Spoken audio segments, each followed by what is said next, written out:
Buenas tardes, mi nombre es Daniel Jiménez y en este video voy a explicar primero qué es el Estado de Derecho, después qué es el Estado Social de Derecho y al final hacer una pequeña reflexión.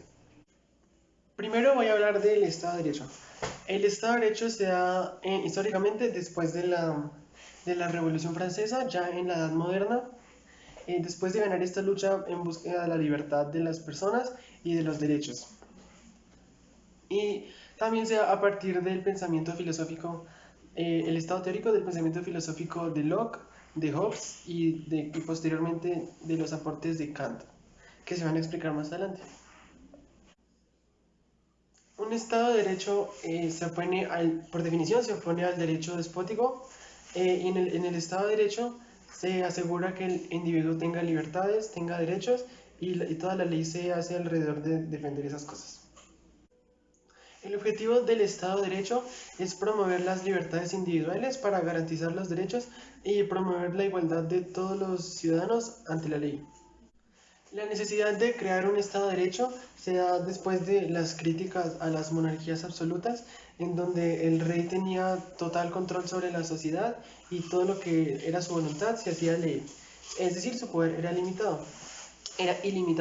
El rey podía decidir sobre cualquier aspecto de la vida de las personas. Eso no dejaba que los individuos se desarrollaran autónomamente porque el rey podía decidir sobre la religión, sobre la moral, sobre la política y sobre la economía. Para formar el Estado de Derecho se hace lo que en su momento dijo Rousseau. A partir del proceso racional y una reflexión, los hombres llegan a cuáles son las leyes, a cuáles son los derechos básicos que tienen y lo convierten en leyes. Esas leyes posteriormente se van a establecer y a escribir en una constitución. Los contractualistas estudiaron el origen del Estado y postularon que antes de que haya un Estado para gobernar y simplemente tener poder, se debe reconocer que todos los humanos nacen con unos derechos y unas libertades, es decir, nacen con un ius naturalismo. Estos derechos con los que nacen son intransferibles y son inherentes a ellos. Este derecho básico es el derecho a actuar libremente para preservar su existencia. Es por eso que en el Estado a todos se les debe garantizar este derecho.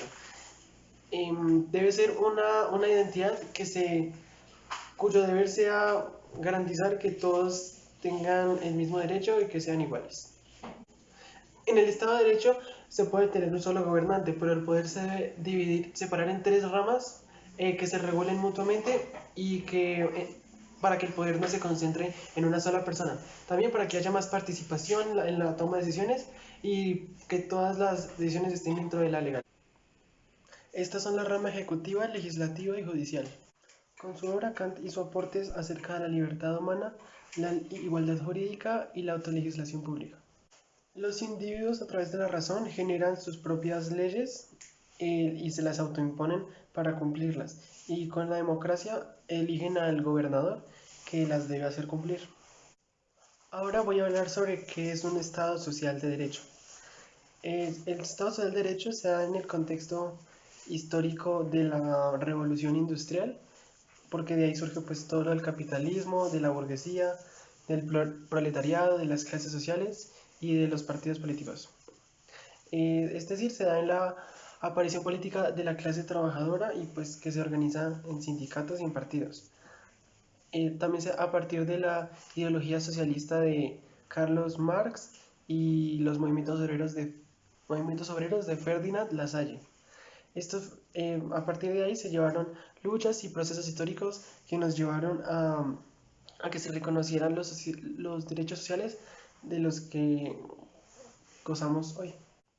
Un Estado de derecho social es aquel en el que, además de los derechos clásicos que tienen todas las personas, también se les reconocen unos derechos por vivir en sociedad, es decir, unos derechos sociales. En este caso, pues el Estado de gobierno debe actuar como un mediador entre las partes de la sociedad o entre los ciudadanos para garantizar una igualdad pues ante la ley, primero que todo, y también que regular el poder que hay entre la población y que se respeten entre ellos. El objetivo del Estado social de derecho es actuar como un mecanismo que regule las relaciones de poder, que se van a explicar más adelante, y para garantizar que todos los ciudadanos se les cumpla con libertad, paz y sin que se transgredan unos a los otros. Es decir, que haya una equidad entre todos. En este caso, el Estado es el encargado de proteger a los más débiles.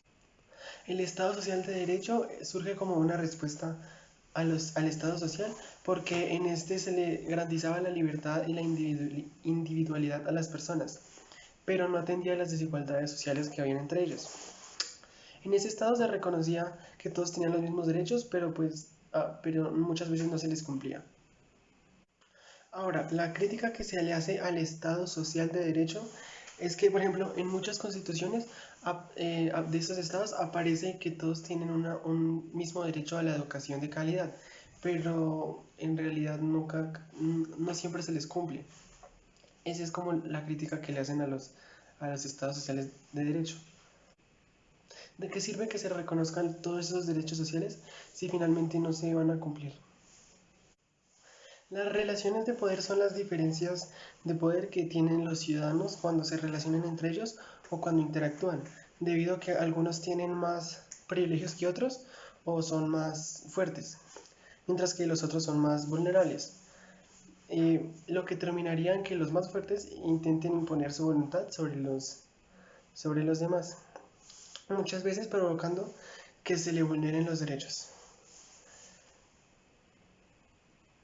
Esto tiene que ver mucho con lo de las clases sociales, que ya había hablado con lo de la revolución, que surgieron de la revolución industrial. Por ejemplo, un empleador puede sobreexplotar a sus subordinados. Lo que se consiguió con el Estado de Derecho fue que el gobernador dejara de oprimir a su pueblo, pero olvidaron que también entre los ciudadanos, entre los miembros de la sociedad, unos con los otros se pueden oprimir. En el Estado de Derecho no se ayudaban a los débiles, había como una opresión disimulada debido a que se olvidó que vivimos en una sociedad. Los derechos sociales son todos aquellos derechos que surgen del vivir en sociedad y que sirven para defenderse de, de las otras personas, o sea, en cuanto a que tienen poder y pueden abusar de su poder en contra de uno. Por eso se necesita un Estado que reconozca que las personas tienen derechos frente a sus iguales, a las personas con las que conviven, y que tienen derecho a vivir dignamente, que no pueden ser irrespetados por los demás. También pues que se debe convivir en una sociedad para garantizar su libertad y paz sin transgredir a otros. Por ejemplo, cosas que todavía, pues que ocurrían o que todavía ocurren en la sociedad es cuando hay grupos de la sociedad como que son más vulnerables o minorías, como por ejemplo hace unos años o todavía lo de las mujeres, la discriminación hacia las mujeres o hacia los niños, la sobreexplotación con los niños. Entonces, con el Estado de Derecho, el Estado empieza a abogar por esos grupos sociales y los empieza a defender frente a los demás y así regula las relaciones de poder. Bueno, y ya para finalizar con lo de la reflexión sobre los riesgos del despotismo y de hacerse valer los derechos por parte del Estado, pues es muy importante, es muy importante hacer valer los derechos que hemos conseguido porque se han conseguido a través de luchas de nuestros antepasados y protestas. Es muy importante que el Estado reconozca que todos tienen unas libertades y unos derechos individuales, y también es importante que el Estado apoye a las minorías o a los grupos que son más vulnerables y de los que otros podrían abusar su poder para transgredir sus derechos. Por ejemplo, como lo que está pasando recientemente en Estados Unidos, el poder que tiene la policía sobre el pueblo y que el Estado durante el tiempo los ha dejado a la policía impunes.